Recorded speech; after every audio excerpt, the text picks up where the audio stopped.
أعوذ بالله من الشيطان الرجيم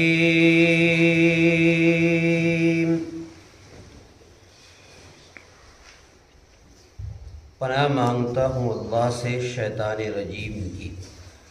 بسم اللہ الرحمن الرحیم۔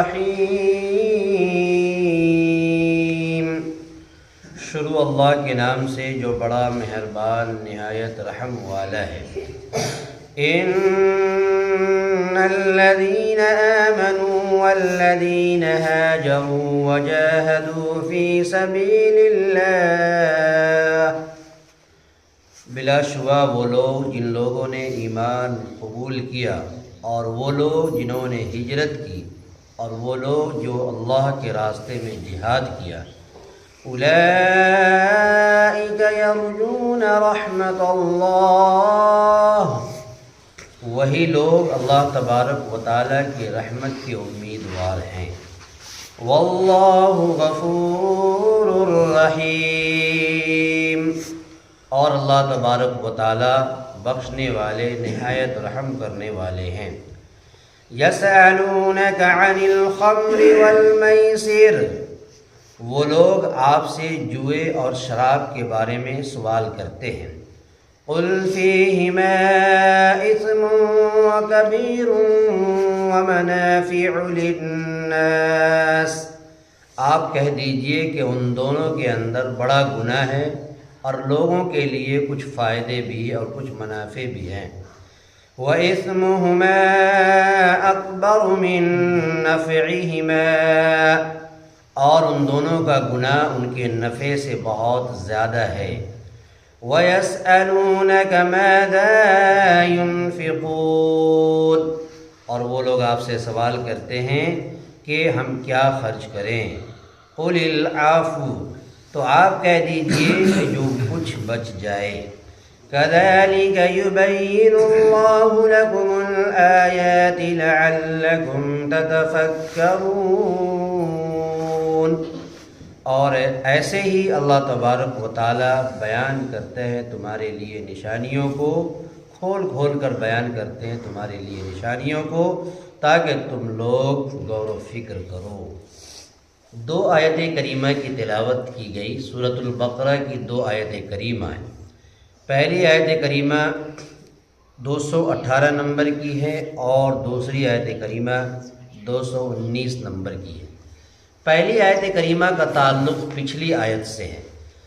گزشتہ ہفتے کے اندر میں یہ بات آئی تھی کہ جو لوگ اپنے دین سے پھر جاتے ہیں، اپنے دین سے مرتد ہو جاتے ہیں، بدل لیتے ہیں اپنے دین کو، اور اسی حالت کے اندر اگر اس کی موت آ جاتی ہے، یعنی کفر کی حالت میں اگر وہ مر جاتا ہے، تو ایسے لوگوں کو قرآن نے یہ کہا کہ ان کے تمام اعمال اکارت ہو جاتے ہیں، تمام اعمال بیکار ہو جاتے ہیں۔ پوری زندگی انہوں نے عمل کیا اور آخری وقت میں آ کر وہ دین سے پھر گیا، تو ایسی صورت میں پوری زندگی کا کیا ہوا اعمال سب بیکار ہو جاتا ہے۔ پھر ایسے ہی لوگوں کو اللہ تبارک و تعالیٰ نے یہ کہا تھا کہ وہ لوگ جہنم والے ہیں، وہ اس میں ہمیشہ ہمیشہ رہیں گے۔ یہ وہ لوگ جو دین سے پھر جائیں، اسی کو آج کی آیت کریمہ میں کہا کہ ایسے وہ لوگ ہیں، ایک وہ بھی جماعت ہے جنہوں نے ایمان کو قبول کیا، جنہوں نے جو ہے اللہ تبارک و تعالیٰ کے لیے ہجرت کی، اپنے گھر کو، اپنے دوار کو اور اپنے تمام ساز و سامان کو، اپنے وطن کو چھوڑا اللہ تبارک و تعالیٰ کی دین کے لیے، اور وہ لوگ جو اللہ کے راستے میں جہاد کیا، اللہ کے راستے میں مجاہدہ کیا، اللہ کے اعلاء کلمت اللہ کو بلند کرنے کے لیے اپنی جان کی بازی لگائی۔ ایسے لوگوں کو اللہ تبارک و تعالیٰ کہہ رہے ہیں کہ وہی لوگ اللہ کی رحمت کے امیدوار ہیں۔ اللہ کی رحمت انہی لوگوں کو نصیب ہوتی ہے جو ایمان والے ہیں، جنہوں نے ہجرت کیا، جنہوں نے اللہ کے راستے میں مجاہدہ کی، وہی لوگ اللہ کی رحمت کے امیدوار ہیں۔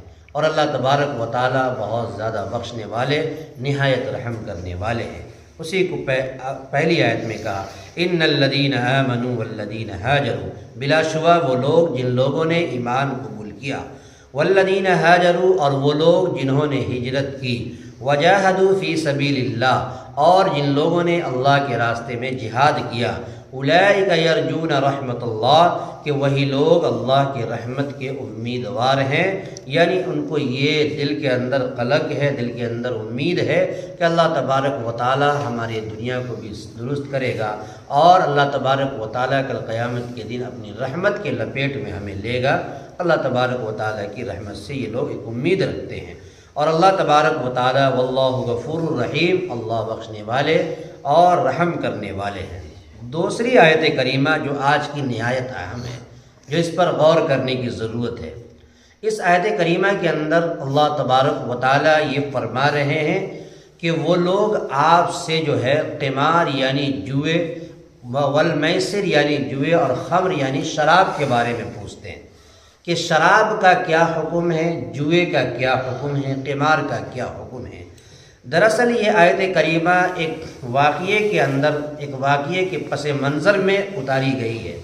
واقعہ یہ ہوا کہ اللہ تبارک و تعالی نے جب اس آیت کریمہ کو اتارنا چاہا تو اس سے قبل حضور اکرم صلی اللہ علیہ وسلم، حضور اکرم صلی اللہ علیہ وسلم اور صحابہ کرام رضوان اللہ علیہ مجمعین کی مقدس جماعت ایک ساتھ بیٹھے ہوئے تھے۔ اس میں حضرت ابو بکر صدیق رضی اللہ تعالی عنہ، جب آپ علیہ الصلاۃ والسلام سے صحابہ نے سوال کیا کہ آپ جوئے اور شراب کے بارے میں بتائے، تو آپ نے کہہ دیا کہ ان کے اندر جو ہے، ان کے اندر یہ بڑا گناہ ہے لوگوں کے لیے، اور لوگوں کے لیے فائدے بھی ہے کچھ، لیکن شراب جو ہوتی ہے وہ انسان کے عقل کو زائل کر دیتی ہے، اور شراب گناہوں کو کرنے کا ایک سبب ہے۔ اگر آدمی شراب پی لیتا ہے تو اس کے ذریعے سے ان کا گناہ کرنا آسان ہو جاتا ہے۔ تو حضرت عمر فاروق رضی اللہ تعالیٰ عنہ جیسے ذلیل القدر صحابی موجود تھے، انہوں نے جب یہ دیکھا تو ان کے ساتھ حضرت معاذ بن جبل رضی اللہ تعالیٰ عنہ اور چند صحابہ کرام مل کر آپ صلی اللہ علیہ وسلم کی خدمت میں گئے اور کہا، یا رسول اللہ، جب شراب کے اندر اتنی زیادہ قباحت ہے، جب یہ شراب کے اندر جو ہے لوگوں کے لیے فائدے ہیں، لیکن یہ فائدہ جو ہے ان کے گناہ سے، ان کا گناہ جو ہے زیادہ ہے فائدے سے، اور یہ شراب جب انسان کی عقل کو زائل کر دیتی ہے، تو آپ کا اس کے بارے میں کیا حکم ہے؟ آپ صحیح معنوں میں اس کا ہمیں جو ہے ڈیفینیشن بتائیں اور اس کی حقیقت بتائیں کہ کیا مطلب ہے۔ تو اللہ کے رسول صلی اللہ علیہ وسلم پر یہ آیت کریمہ نازل ہوئی اسی پس منظر میں کہ اس کے بارے میں بتایا گیا کہ یسألونک عن الخمر والمیسر، کہ وہ لوگ آپ سے شراب کے بارے میں اور جوئے کے بارے میں سوال کرتے ہیں، قل فیہما اسم کبیر ومنافع للناس، تو آپ کہہ دیجئے کہ ان دونوں میں یعنی شراب کے اندر بھی اور جوئے کے اندر بھی اسم کبیر بڑا گناہ ہے، ومنافع للناس اور لوگوں کے لیے بڑا فائدہ بھی ہے۔ یہ ایک پہلی آیت کریمہ جو شراب کے حرمت کے لیے جو اتاری گئی ہے، شراب حرام نہیں کیا گیا، شراب کے لیے روکنے کے لیے لوگوں کو یہ آیت کریمہ اتاری گئی کہ اس کے اندر فائدہ ہے لیکن فائدہ سے زیادہ گناہ ہے۔ لہذا کچھ لوگوں کو جب یہ آیت کریمہ سمجھ میں آئی کہ یہ آیت کریمہ فائدہ ہے لیکن فائدہ کے ساتھ گناہ ہے، تو بہت سے صحابہ کرام نے شراب کو چھوڑ دیا اور شراب کو پینا بند کر دیا۔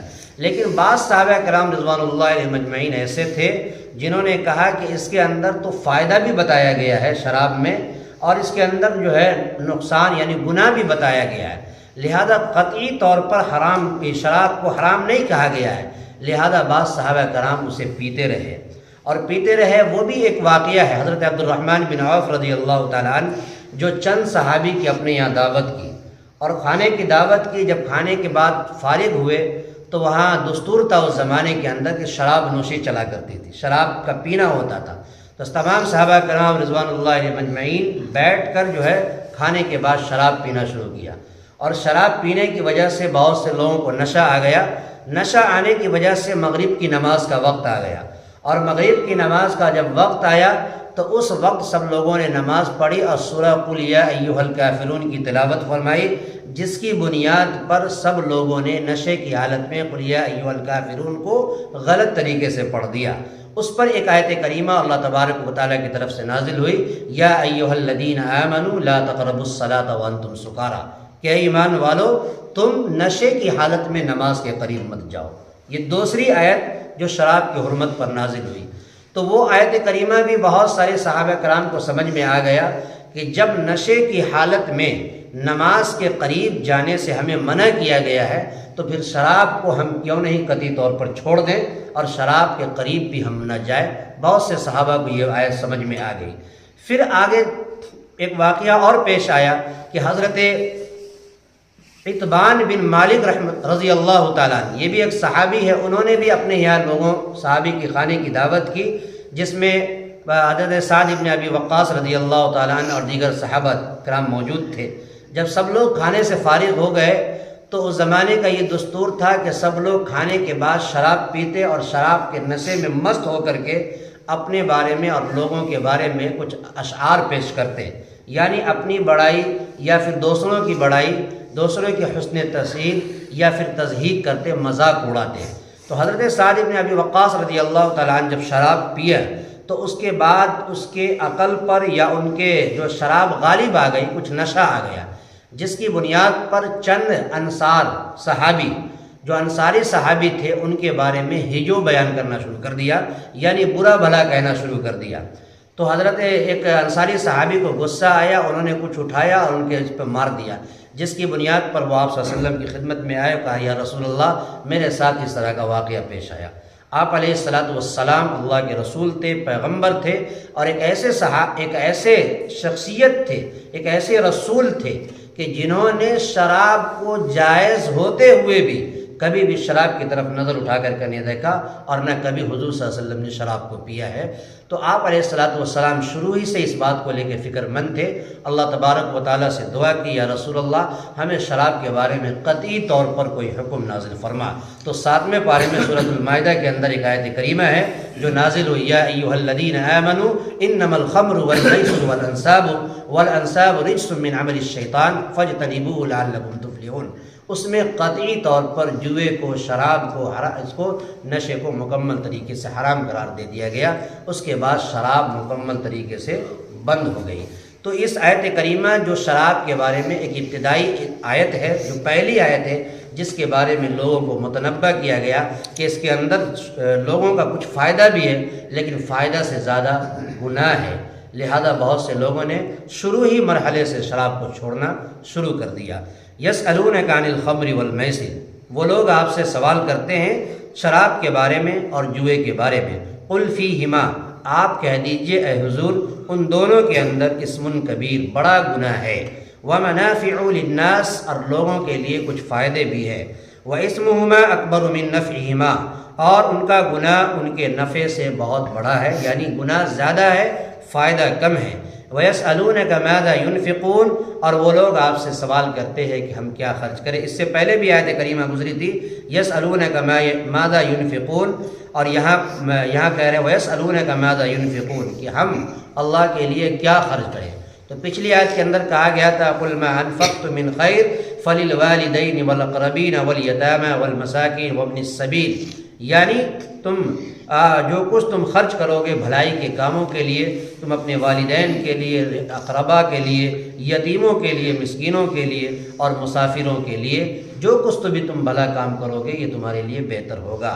تو یہاں پر اللہ تبارک و تعالیٰ کہہ رہے ہیں کہ آپ ان سے کہہ دیجئے قُلِ الْعَفْوَ، کہ جو تمہیں بچ جائے، جو تمہیں بچ جائے، یعنی اپنی ضروریات زندگی کے بعد اور اپنے تمام ضرورتوں کو پورا کرنے کے بعد اگر کچھ مال بچتا ہے تو تم اس کو اللہ کے راستے میں خرچ کرو۔ قُلِ الْعَفْوَ، جو تم سے بچ جائے۔ كَذَلِكَ يُبَيِّنُ اللَّهُ، اور ایسے ہی اللہ تبارک و تعالیٰ کھول کھول کر بیان کرتا ہے لَكُمُ الْآيَاتِ، تمہارے لیے نشانیوں کو، لَعَلَّكُمْ تَتَفَكَّرُونَ، تاکہ تم اس میں غور و فکر کرو، تاکہ تم اس کے اندر جو ہے تدبر کرو، تفکر کرو، فکر کرو، تاکہ تمہیں یہ بات سمجھ میں آئے کہ اللہ تبارک و تعالیٰ کی جو آیتیں ہیں، جو نشانیاں ہیں، کہیں نہ کہیں ہمارے مفاد کے خاطر ہے۔ لہٰذا آج کی آیت کریمہ سے اور آج کے سبق سے ہمیں اور آپ کو یہ پیغام ملا کہ شراب بہرحال، جوا بہرحال، یہ ہمارے زندگی کو اور ہمارے زندگی کے لیے نقصان دہ ہے، ہماری زندگی کے ہر مرحلے پر جو ہے نقصان ثابت ہے۔ لہذا شراب اور جوئے سے اپنے آپ کو بچانا چاہیے، اور اپنی نسلوں کو بچانا چاہیے۔ اپنی زندگی کے اندر شراب جیسی نحوست اور جوئے جیسی نحوست کو کوسوں دور رکھنا چاہیے، اپنی زندگی کے اندر آنے نہیں دینا چاہیے۔ اللہ تعالیٰ سے دعا ہے باری تعالیٰ پروردگار عالم آج کے سبق پر، آج کی آیت کریمہ پر ہم سبوں کو عمل کرنے کی توفیق مرحمت فرمائے۔ آمین وآخر دعوانا الحمدللہ رب العالمین۔ اللہم صلی علی سیدنا محمد وعلی آل محمد۔ ربنا آتنا في الدنيا حسنة وفي الآخرة حسنة وقنا عذاب النار ربنا ظلمنا أنفسنا وإن لم تغفر لنا وترحمنا لنكونن من الخاسرين یا الہ العالمین رب کریم مولا کریم پروردگار عالم اے اللہ رحم کا، کرم کا، عافیت کا، درگزر کا معاملہ فرما۔ اے اللہ قرآن مقدس کا سبق پڑھا گیا، درس پڑھا گیا، اے اللہ پڑھنے میں، کہنے میں، سننے میں جو بھی خامیاں کوتاہیاں کمیاں رہ گئی ہیں مولا اسے معاف فرما۔ اے اللہ آئندہ صحیح صحیح پڑھنے کی، صحیح صحیح کہنے کی، صحیح صحیح بولنے کے اے اللہ ہم سبوں کو توفیق مرحمت فرما۔ یا الہ العالمین آج کے درس قرآن میں جتنے لوگوں نے شرکت کی ہے مولا تمام نے اپنے قرآن کی محبت میں، تیرے محبت میں، تیرے رسول کی محبت میں یہاں پر موجود ہیں، اے اللہ تمام کو اپنے دین کے لیے قبول فرما، اور آج کے درس قرآن کو ہم سبوں کے لیے نجات کا ذریعہ بنا۔ اے اللہ آج کی مجلس میں بہت سے تیرے بندے موجود ہیں، طالب علم بھی ہیں، بڑے بھی ہیں، بوڑھے بھی ہیں، اے اللہ سب لوگ ہاتھ اٹھا کر تیرے دربار میں اپنی فریاد کر رہے ہیں۔ مولا کریم تمام کی ضرورتوں کو پورا فرما۔ اے اللہ ان تمام بچوں کو علم لدنی عطا فرما۔ اے اللہ ہم سبوں کو اے اللہ قرآن کی عظمت پر ہمیشہ ہمیشہ قائم و دائم رہنے کی توفیق مرحمت فرما۔ اے اللہ قرآن کا احترام ہمارے دلوں میں محفوظ فرما۔ مولا ہماری دعاؤں کو اپنے حبیب پاک صلی اللہ علیہ وسلم کے صدقے طفیل میں قبول عطا فرما۔ ربنا تقبل منا انک انت السمیع العلیم وتب علینا انک انت التواب الرحیم۔ صلی اللہ تعالی علی خیر خلق محمد وعلی آلہ واصحابہ اجمعین برحمتک یا ارحم الراحمین۔